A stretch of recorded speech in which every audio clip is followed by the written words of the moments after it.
prevention team takes its mandate very seriously. We want to empower you with the knowledge that you can use towards getting healthy. Knowledge is power. You're never too old, it's never too late, you're never too young. So I'm happy to see each and every one of you here this evening. Our talk this evening is going to be on salt, sodium, its impact on the non-communicable diseases. When we hear about salt, what do we think about? Anybody can tell me?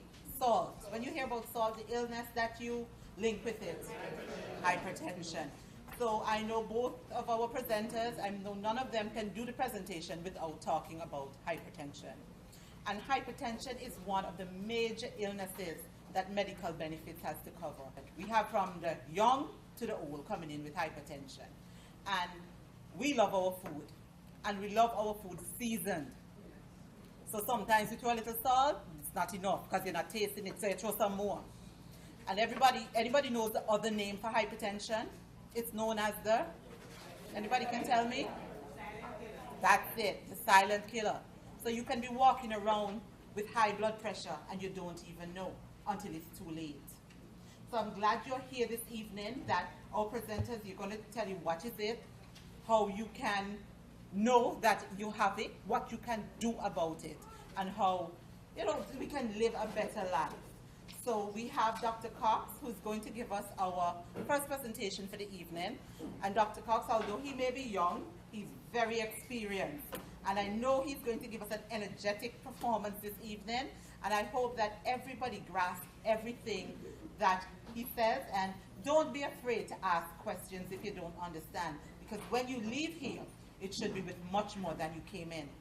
And I'm going to extend an invitation to you to come to our other talks, because we're planning some very exciting talks for you for the whole of this year, and I want you to bring somebody along with you. So I invite Dr. Cox to the podium. Thank you very much, and good afternoon, everyone.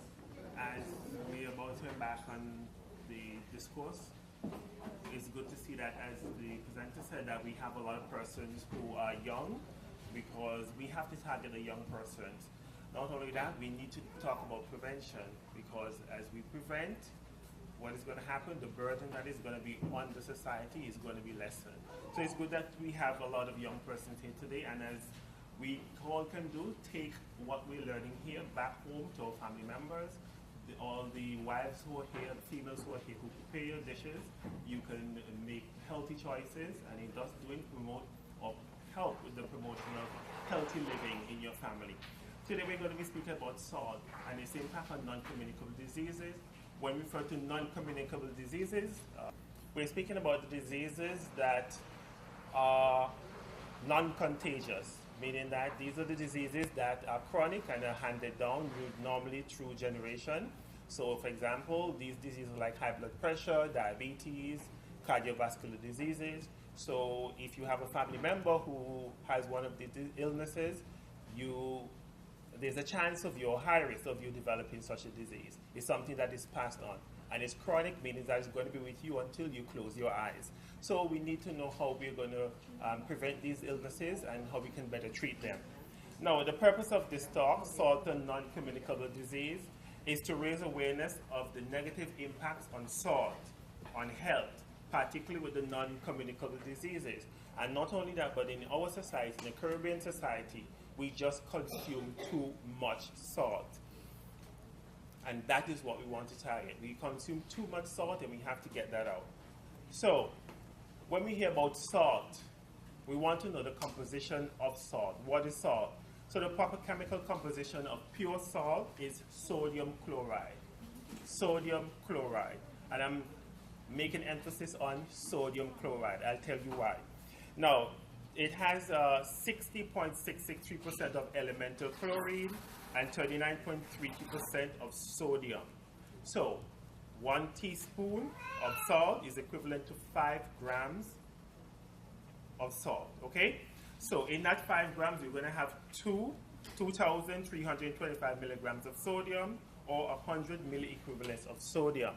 Now, the reason why I said sodium chloride when we're talking about salt, is that a lot of persons have this misconception, or there's this wave going on now here in Antigua where everybody's on the sea salt wagon.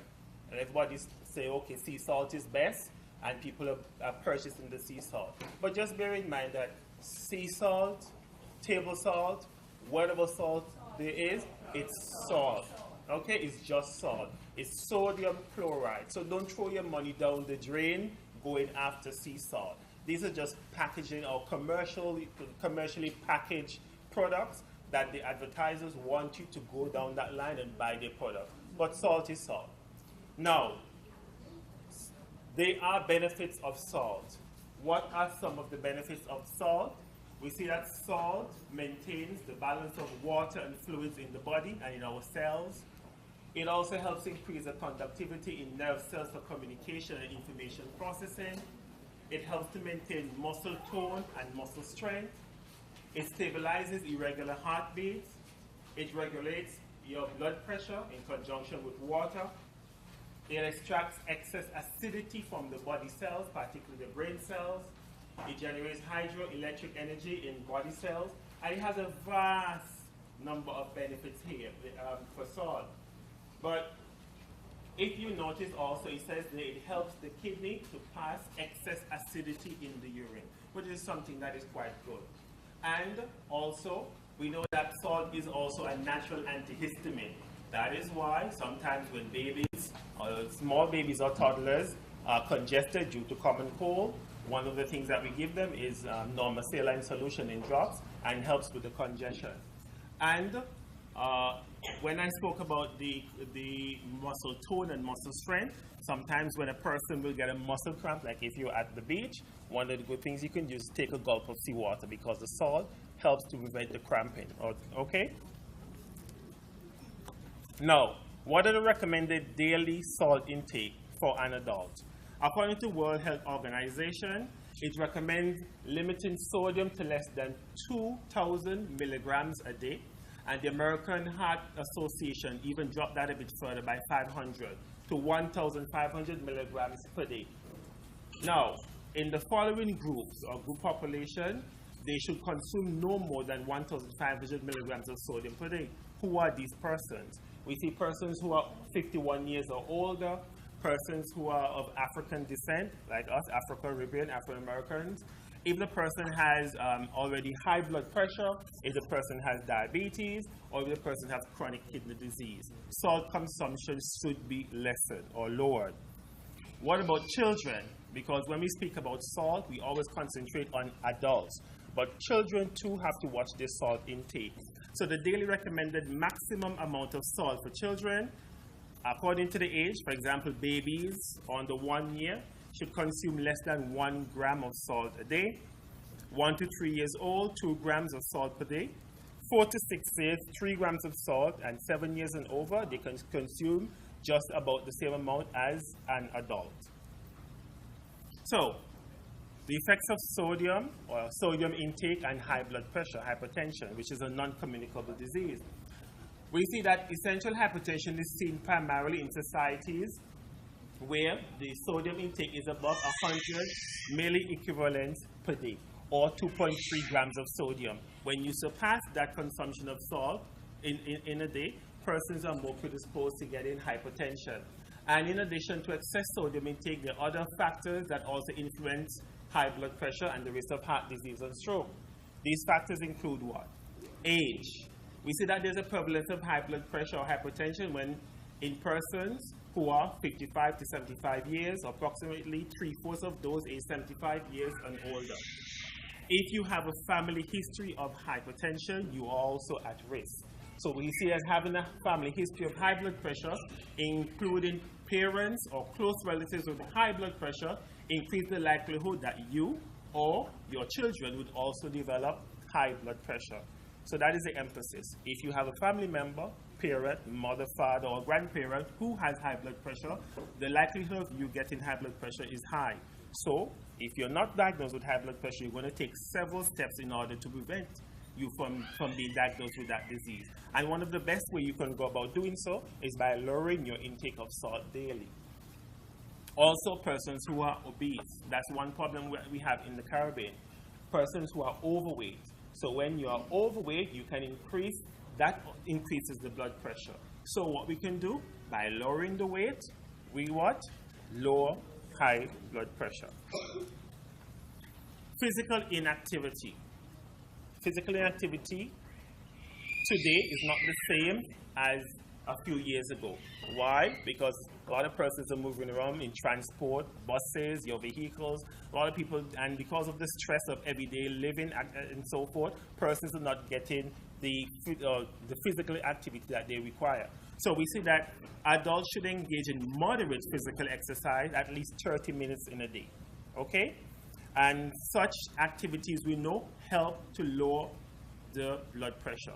That is why a doctor, before he puts you on medication, he will tell you need to have some lifestyle changes when it comes to your diet, physical activity, and so forth, because that in itself can help to lower blood pressure. Not all persons who are diagnosed with high blood pressure automatically go on medication. There are a lot that you can do first to bring your blood pressure levels down, and if that doesn't work, then is when we go to the next step of taking medication. Also, we see that a lot of persons do not consume fruits and vegetables. One of the reasons is because of economic reasons, because the fruits are so expensive. Not only that, but a lot of children are growing up now not wanting fruits and vegetables.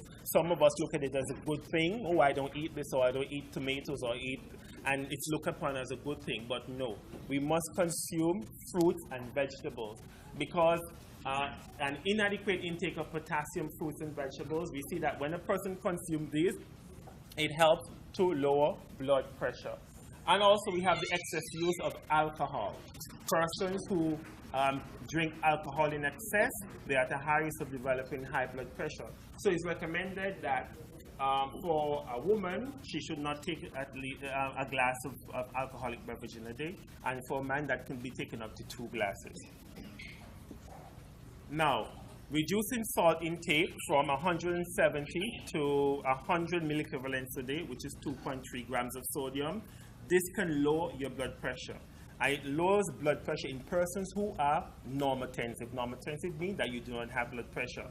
And it lowers it by approximately 2, the systolic, and 1 diastolic.